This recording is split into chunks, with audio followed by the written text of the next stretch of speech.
Welcome everybody to today's video to support anyone who has a dementia nurse interview coming up. This video includes lots of tips to help signpost key areas to research and some example questions to prepare for. So I hope it helps you and I wish you every success in your future interview. So firstly, I'm going to signpost some background research you should do prior to your interview to help you prepare for questions, and I'll talk through some example questions. So firstly, when you're looking at your background research, you need to know what type of interview you're having. Is it a straightforward face-to-face interview with a panel of interviewers, or a value-based interview? And I'll give you some tips for a value-based interview later. It should state clearly on your invite what type of interview you're having. Next, you should systematically go through the job description to review the key responsibilities in the role. And there's a vast range of roles and settings linked to dementia care in the United Kingdom. They might involve assessing individuals for dementia, cognitive parent, or the role could involve facilitating complex discharges. You could be working in a dementia care home or a nurse-led memory assessment clinic where you help diagnose the type of dementia a person has. You could be assessing individuals' condition intermittently in an outpatient and looking at follow-up. It could be a community-based role where you're monitoring a person in their home setting. Is it an Admiral Nurse role? An Admiral Nurse is linked to the charity Dementia UK, and they offer support to people with their dementia and their carers. Also, on the job description, check whether you'll be clinically supervising or educating other staff or students or support workers in the role. Which groups will you be supervising? Because you could be asked a question about educational support in your interview. If it's a leadership position in dementia care, look out for terms such as audit or service evaluation. What are you responsible for in leading in that role? So if you're responsible for the effective running of nurse-led memory clinics, for example, how do they run in the area? How are these clinics run? Some of the details might be in the job description, but it's also very helpful to book an informal visit to gain further insights. And I'd always suggest booking an informal visit if you can. Logistically, sometimes that can be hard, but if you, it gives you an opportunity to meet people in the area, to have a walk around the service, and you request an informal visit, usually by emailing the recruitment lead or the manager or the HR contact. And during an informal visit, you're shown around the service and you've got an opportunity to ask questions about the role. What do they enjoy about their role? You can ask questions about the service. Are there any current challenges in the service, for example? And this gives you a little bit more insight at interview, and you might bring it up at interview that you had a great walk around an informal visit. Now, not everybody offers informal visits.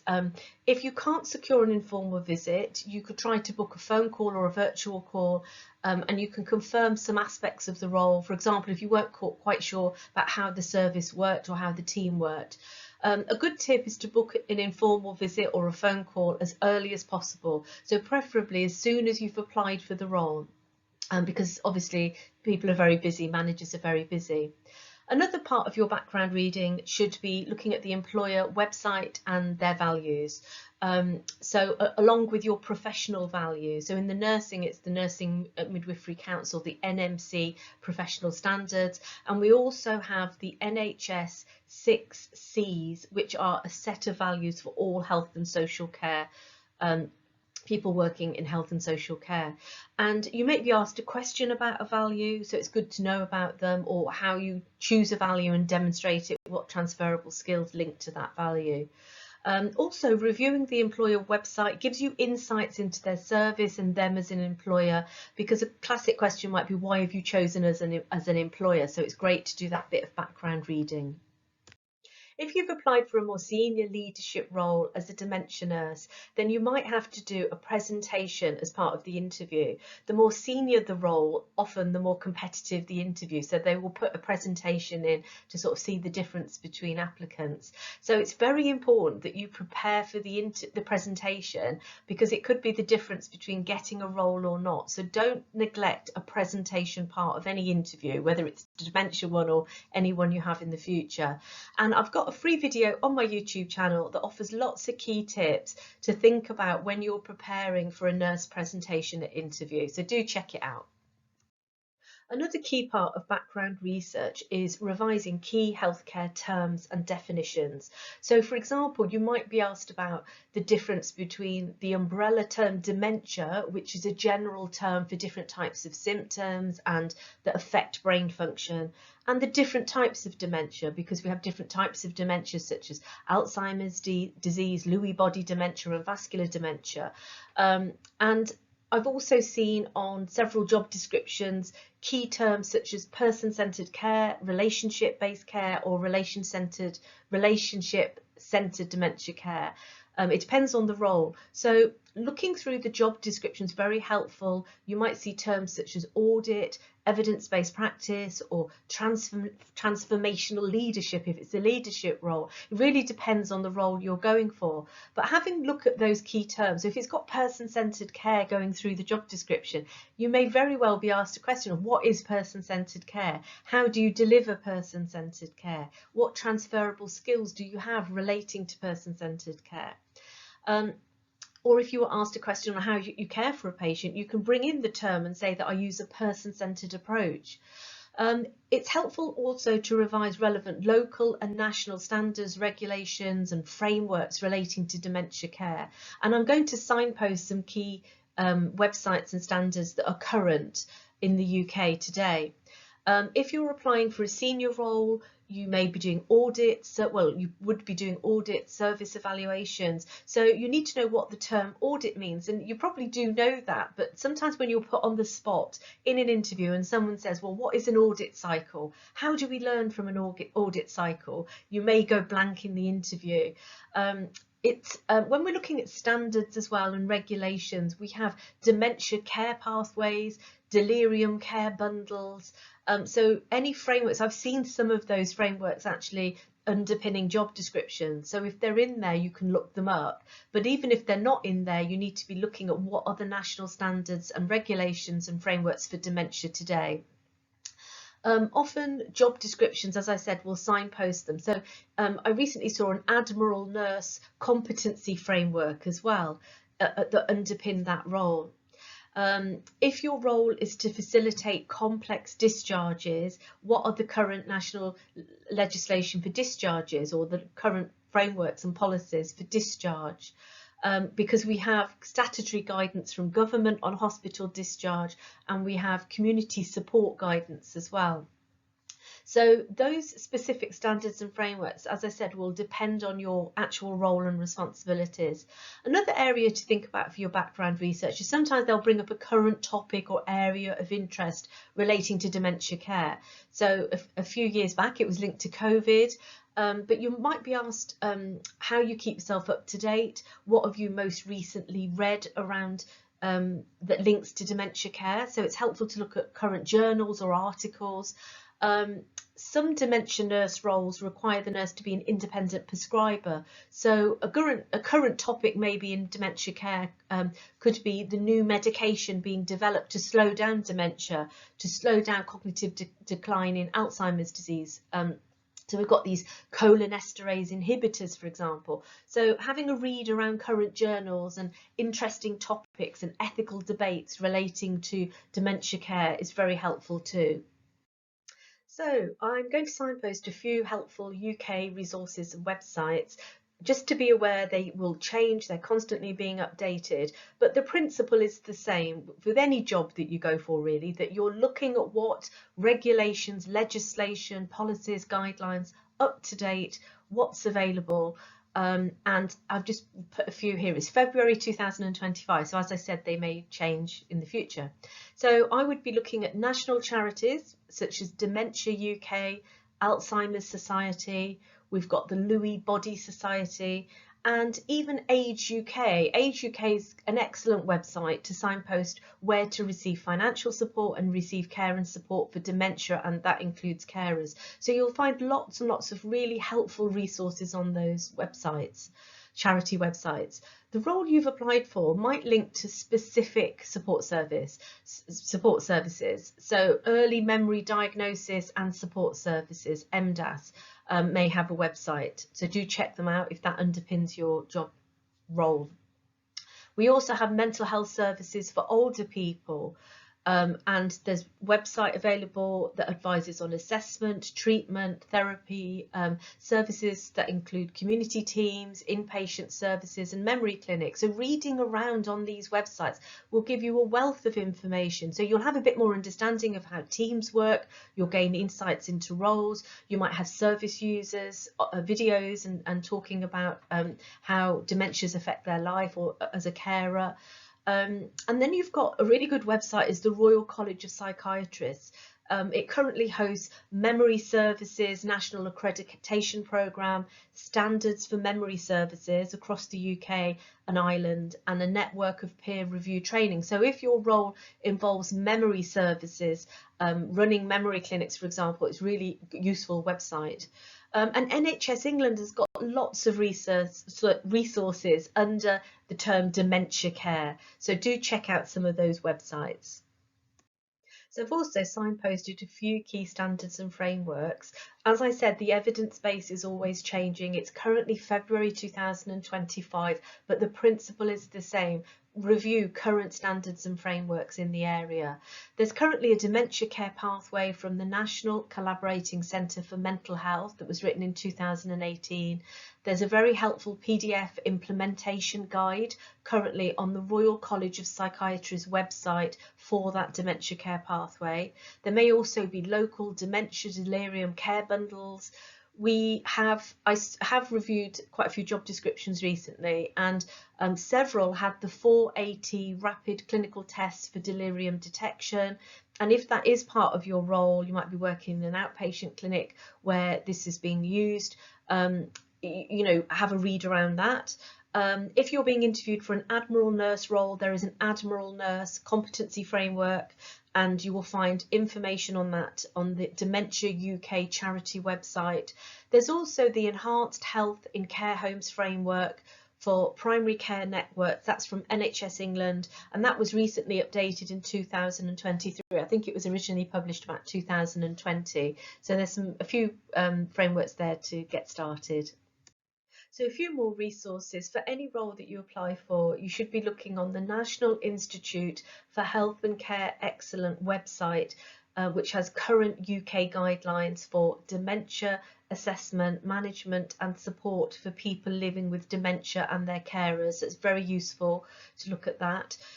You'll probably be asked a question interview that involves assessing a person's mental capacity. So it's helpful to review the NHS website for mental capacity assessment. It has up-to-date guidance and legislation that links to the Mental Capacity Act.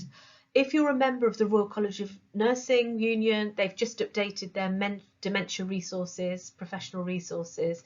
And there's always going to be updates and standards and frameworks coming out. So do check out Department of Health website and dementia charity websites, as I said earlier.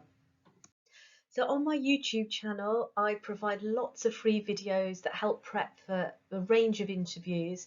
And if your role links to quality improvement or quality assurance in healthcare, I provide a simple overview for all healthcare professionals on key terms, also linked to risk management, clinical governance, clinical audit, a simple overview, the PDSA cycle, clinical incident reporting, what service evaluations are, the different types of service evaluations, and nurse education, an overview of key terms, and then developing leadership skills in nursing. And I signpost all the different types of leadership and developing your leadership skills. So they're helpful videos to prepare for interviews, to save you doing a lot of reading. I've sort of summarised a lot of key areas for you. So I hope you find them helpful. As I said, they're all free on my YouTube channel. So I mentioned earlier that there's different types of interviews. So you might have an interview where you have face-to-face panel, you might have a value-based interview. So checking your invite to interview is really important. So if you have a value-based interview coming up, what is a value-based interview? A value-based interview aims to select interviewees who align most closely to the values required in the role. So you're usually asked one key question that aligns to either an employee value or a professional value or one of the 6 C's, the value compassionate care, for example. So a value-based interview question could be, talk me through an example where you've provided compassionate care in a previous role or in your current role. And you then have to provide an example that demonstrates compassionate care. Once you've given your example, the interviewer just gives you more questions and they drill down on what that scenario and what you said and that example. So they're asking you about more details relating to the example and scenario that you gave. So it's very important to think about key examples that you might use in a value-based interview before you go to that interview. So I've got some top tips for value-based interviews. The first thing is that value-based examples should relate to you and the impact you made. So sometimes details involve other people, which is fine, but you have influenced that situation. The interviewer wants to know about you, that you align to that core value. It's not about you talking about somebody else providing compassionate care, for example.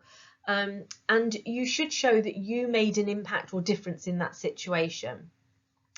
And it really depends on the value and the question being focused on. But don't talk generically about the topic area. And that's a classic mistake people make. If they haven't prepared, they don't know what a value-based interview is. It's quite difficult as well because you're trying to give lots of examples.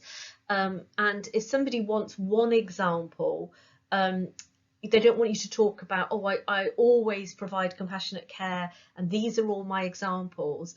They will ask for one specific example.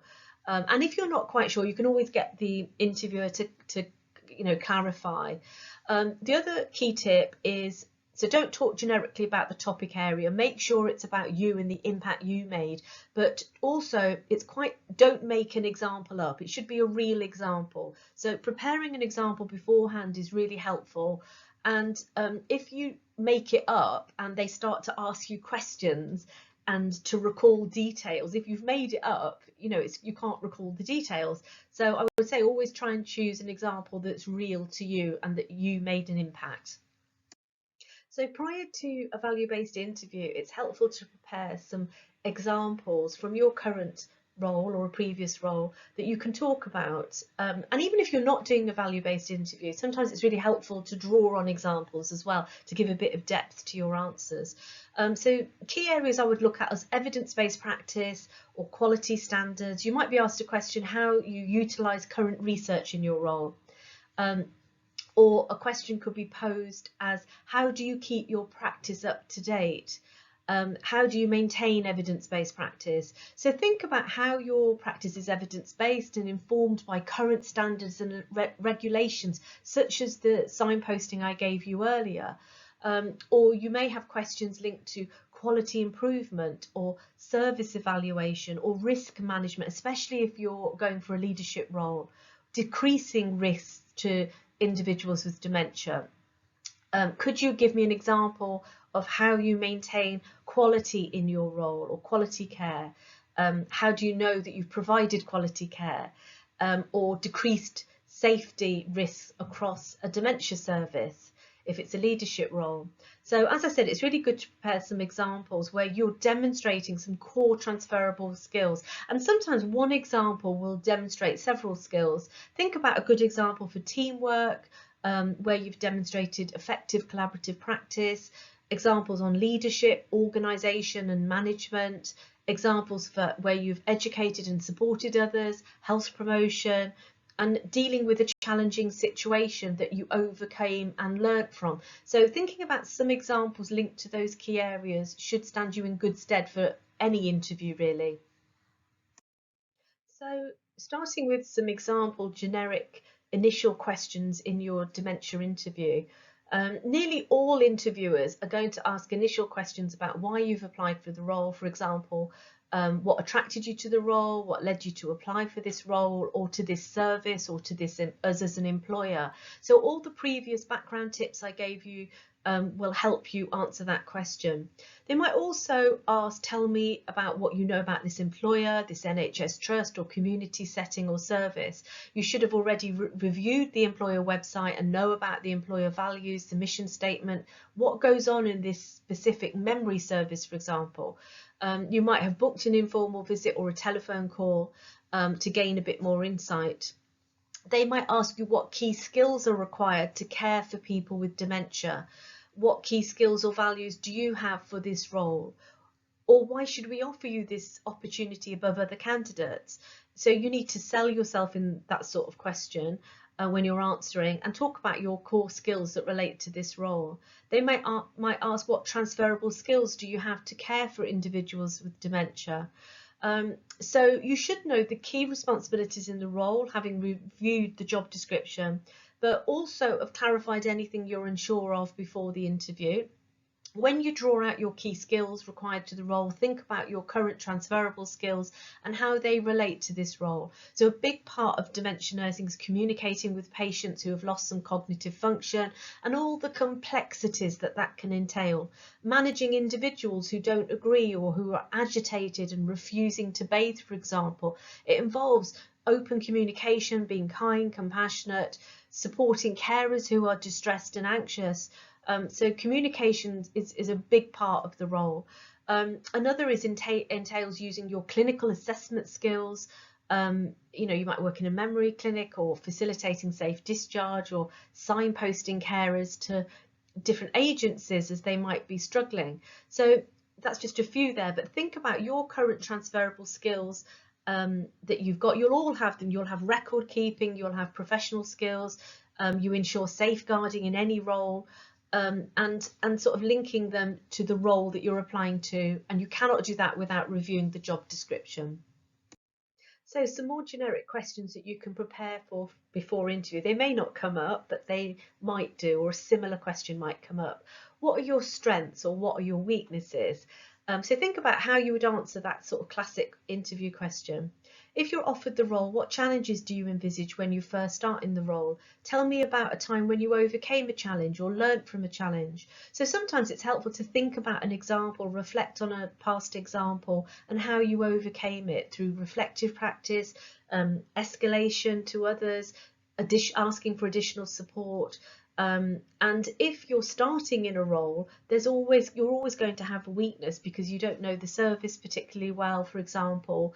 But you're going to be led by your line manager, by educators, competency frameworks, and it's making sure that you are safe. What the interviewer is looking for is that you're a safe practitioner and that you'll ask for support if needed. Another classic question, how do you manage your work-life balance? What strategies do you use to manage stress at work? You might have a large caseload, challenging situations to deal with in the role. The interviewer really wants to know that you're a safe practitioner, that you can determine when you're feeling stressed, ask for support, have strategies to manage stress. You aim to maintain a work-life balance at home. You might enjoy swimming or reading. And that, again, you're a safe practitioner and you will ask for support when needed. Where do you see yourself in 5 years' time? And this question might come up at interview, and it's individual to you. And just be honest where you see yourself in 5 years' time. If part of your role is to support or to educate others, you may be asked, how do you keep yourself up to date with research, the latest evidence? So my previous slide suggested some key areas you can look at for dementia charities, for national standards, NMC professional standards, but how do you find data? And I discussed earlier thinking about the background research you might do before interview that would help you answer that question. Give an example where you educated or supported a staff member who was struggling, or it could be a patient. How did this teaching support impact on them? And what the interviewer wants to see is that you're using a systematic approach with the planning. It might be one-to-one teaching or group educating, that you're setting out clear aims and objectives, that you are thinking about strategies of how you're methods to deliver that teaching. And if it's clinical teaching, all the other variables that go with that, because it's difficult sometimes with clinical teaching with staffing and time constraints. How would your first 3 objectives be if you were offered in the role? What would your first 3 objectives be, sorry, if you were offered the role? So objectives need to be SMART goals, short, measurable, achievable, etc. But you also need to know what an objective is to answer that question. Again, I've got a video on my YouTube channel on the difference between an aim and an objective that might help for that sort of question. How would you ensure the learning needs of your team are met if it was a senior role? How would you promote compliance with statutory and mandatory training? Or it could be compliance with appraisals. So a few education type questions there to consider, and I have a video on my YouTube channel of the different terms used in education, such as preceptorship, clinical supervision, and what clinical supervision is. So they might help if your role linked to educating others, which most nurse roles do in some form. If you're going for a more senior role, you will inevitably be asked something on quality care, quality assurance, clinical governance, or key performance indicators. So to answer those sort of questions, you need to know what standards the service is working to. So looking on Department of Health websites, all the prep that I gave you earlier on the slides earlier, you know, if there are any NICE guidelines in the area, what are the performance targets, the key performance indicators in that service, which should be readily available. You may have a question, a more simple question, just give me an example where you made an improvement to patient care or to a service or to staff members. Questions such as how you evaluate care, how do you know when you've delivered quality care in a service, how would you evaluate the quality of care in your current role. The interview is really checking that you understand the concepts of quality improvement, service evaluation, clinical governance, and it really depends on the question will depend on the type of role that you're applying for. I mean, we can look at, we always need patient service user feedback on experiences or carer experiences. We can look at clinical outcome and data and compare data. We use audit cycles and audit data to review performance and improvements. In clinical incidents, the number of clinical complaints will indicate the quality of the service. So there's lots of ways we can assure care and evaluate quality care. I've got videos on these key terms, free videos on my YouTube channel under leadership and quality improvement, clinical governance, and some of the key terms on my YouTube channel. So if you're going for a leadership position, it may help you just to revise some of those areas. So as I mentioned earlier, a few free videos on my YouTube channel that might help preparing for a more senior position, developing leadership skills and the different types of leadership, coordinating nursing care, teamwork, how to deal with conflict and incivility as well. Then you might have some scenario-based questions like, what would you do if X, Y, Z happened? These sorts of questions will link to the specific role and job description, and I'm not going to answer all these questions for you. Sometimes interviewers know when you have scripted your answers. What's helpful is for you to think about these questions. I'll give you some idea of areas where you can maybe signpost, but think about how you would answer a question if you were given this question. There's lots of resources out there, so you can use your own words, you can bring your own examples if needed. So a classic example question linked in dementia care would link to communication. So it could be, how would you manage the situation if a person with dementia was verbally aggressive and upsetting other patients in a clinic, care room or dementia ward? So this is just a classic question, and it may not come up in interview, but you could be asked a question of managing a difficult situation. There's lots of mnemonics out there to prompt you, such as the 4 or 5 R's of how you would reassure and respond to feelings, reconsider and see the situation from the person's perspective. They can't help how they feel and control their emotions. Redirecting attention, for example, talking to a person, taking a person for a walk or offering a cup of tea. Maintaining a relaxed composure, remaining calm and being patient. That's another R there. And for this question, you really need to think about how you would answer it, because there's so many different dementia resources out there that I've already signposted previously. In the question here that I've posed, there's two parts to this question. It's not just how are you going to deal with a patient that's upset or that's verbally aggressive. It's also they're setting the scene as also in a clinic, so it's impacting on other individuals in the clinic room.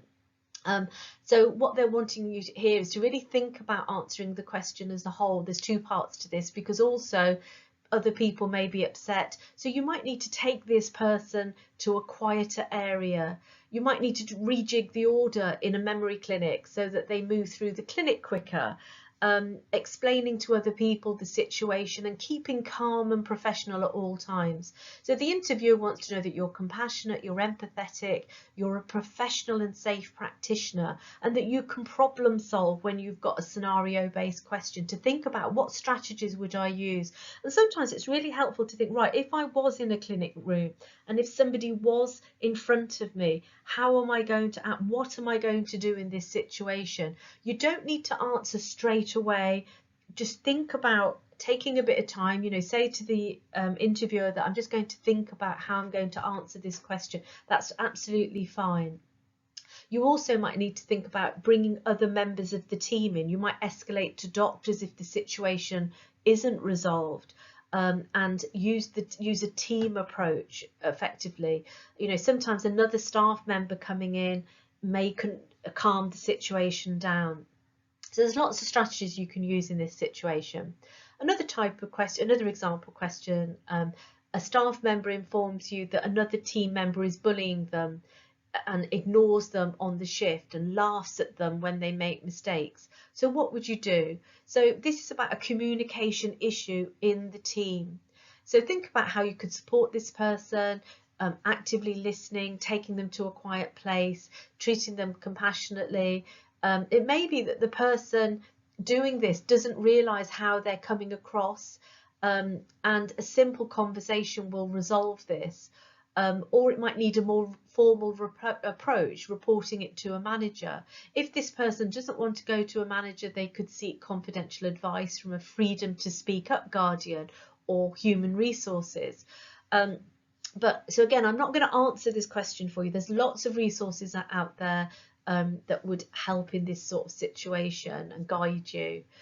Similarly, if you're going for a leadership position, you might have to resolve incivility or conflict between staff members. So how would you plan to resolve conflict between two staff members who are refusing to work with each other in the team? So have a read around de-escalation procedures, resolving conflict in the workplace, because this conflict needs resolving, because you don't have to be friends with everybody, but it needs to be made clear that people have to be professional at work and learn to respect each other's boundaries. So I've got, got lots of free videos on my YouTube channel. One is on effective team working and how to deal with conflict and incivility. So you might find those videos quite helpful for some strategies to answer some of these sort of questions.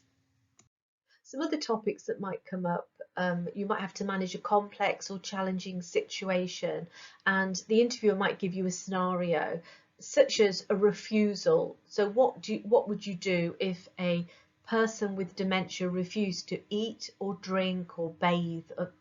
That sort of question. And this can happen regularly when you care for someone with dementia. The interviewer really is looking for an empathetic, compassionate approach. I'm not going to answer this question for you, but there is some resources out there. We have the 4 R's or the 5 R's, depending on which one you're looking at.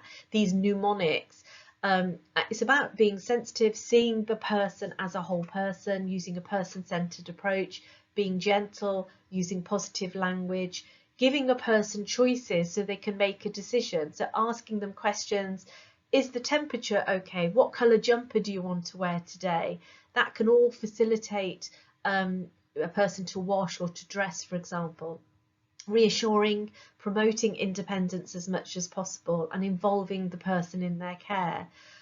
Do they need memory aids at home? Do they need a home assessment for rails to help them get in and out of a bath? If a person hasn't eaten for a long time or looks emaciated during a community home visit, there's also the need to record, to escalate, to conduct assessments and follow up, weigh them, monitor closely to ensure all safeguards are put in place. A similar question may be linked to refusing medication. What would you do if an individual with dementia refused to take essential medication? So essential medication might be somebody that's got epilepsy, and if they don't take their medication, they could have seizures. So what would you do in this situation?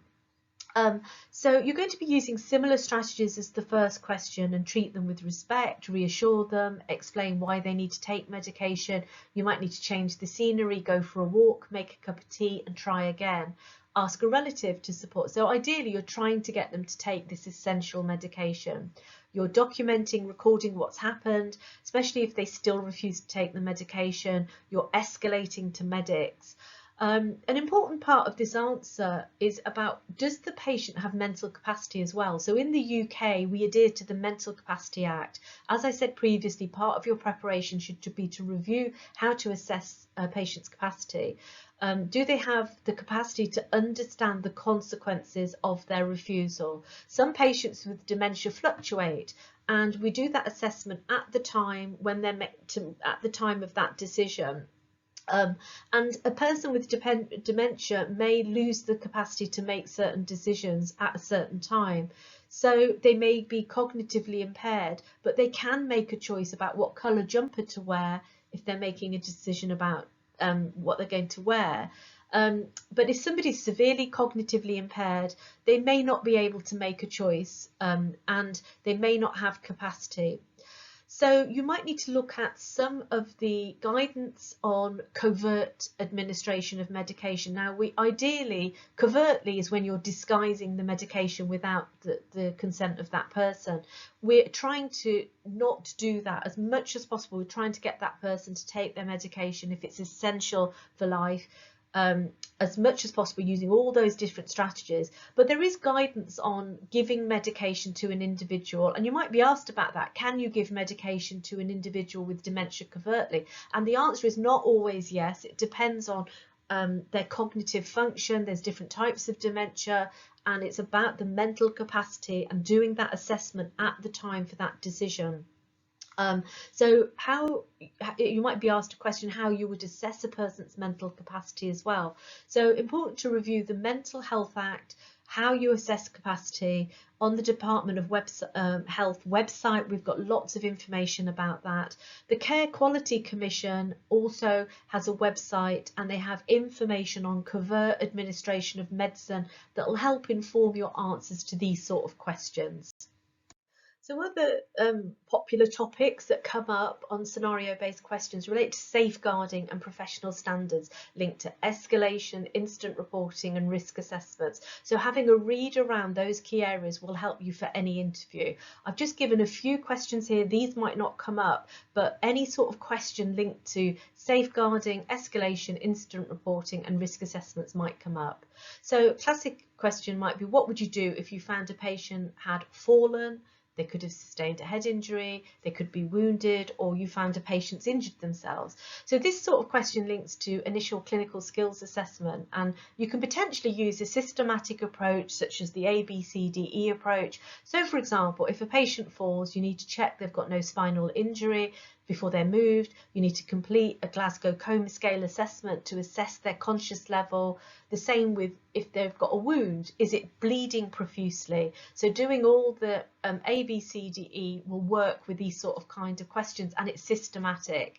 Then there's the escalation to medics, recording what you'll do, completing an incident report, and the future strategies to ensure it doesn't happen again. That involves risk assessment. So for example, with a patient fall, there's lots of guidance on fall assessment, management and prevention, to have a read around some of those key areas.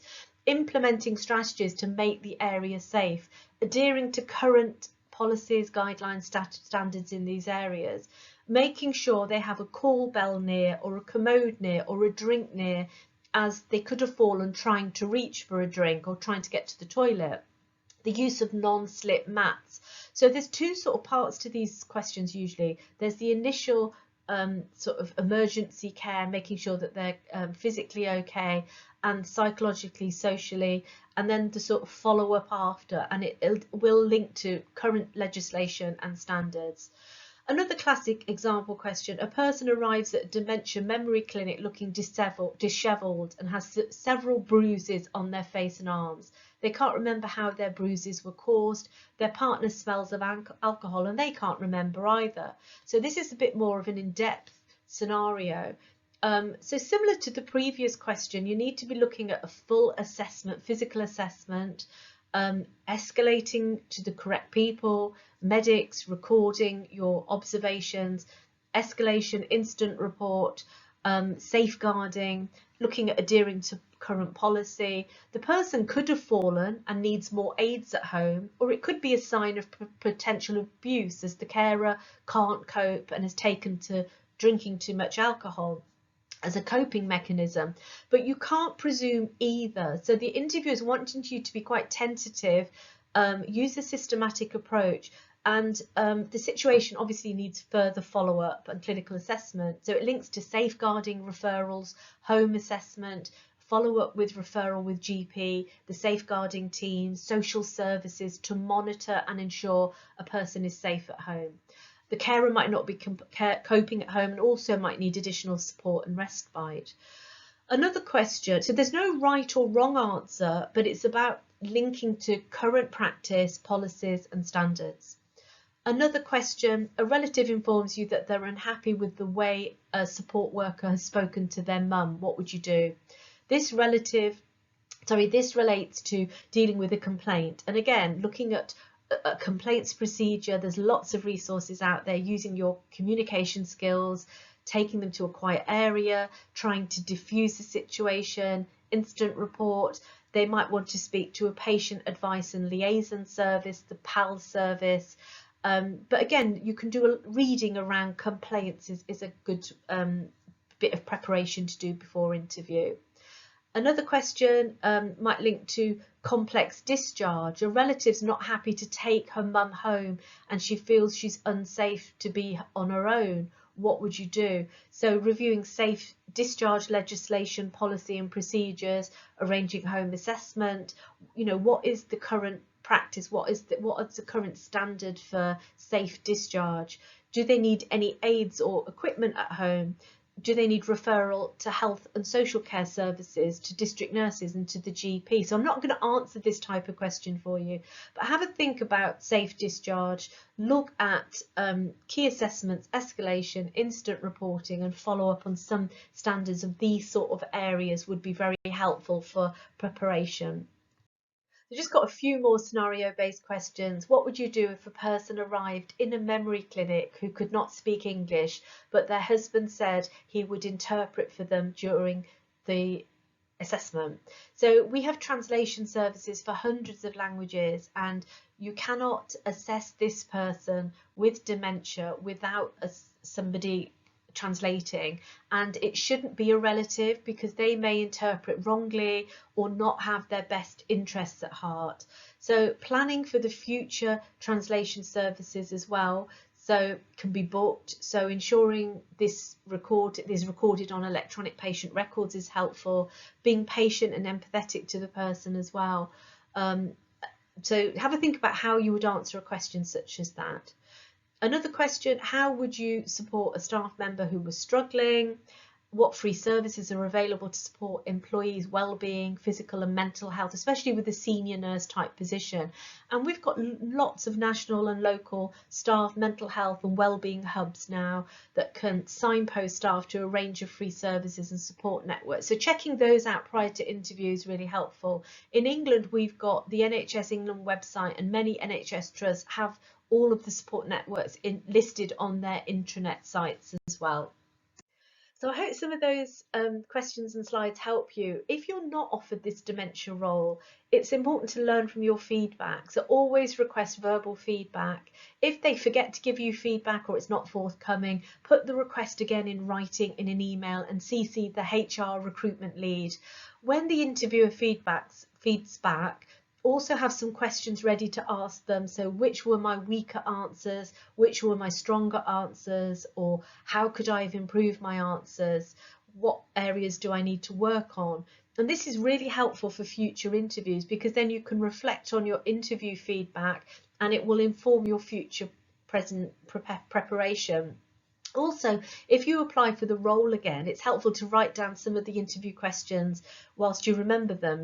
They might come up again or be slightly different, but they might relate to a similar area.